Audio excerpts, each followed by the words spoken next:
আজকে দুনিয়াতে আমরা যদি কিছু নেক কাজ কিছু নেক আমল করি, তো এই নেক আমলের মাধ্যমে আল্লাহ পাকের জান্নাতে যাওয়া আমাদের জন্য সহজ হবে।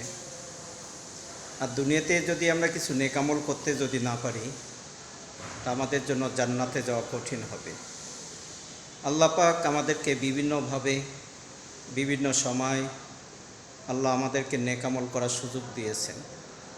সেই সুযোগগুলো আমাদের কাজে লাগানো, কিন্তু আমরা সেই সুযোগগুলো কী করছি? আমরা হাতছাড়া করে ফেলতেছি।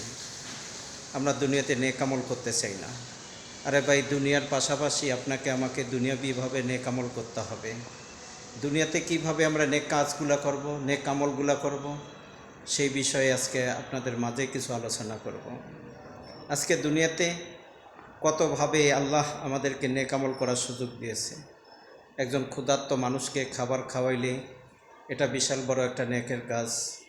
একজন বস্ত্রহীন মানুষকে যদি আমরা একটি বস্ত্র দান করি, এটা আমাদের একটা নেক আমলের কাজ।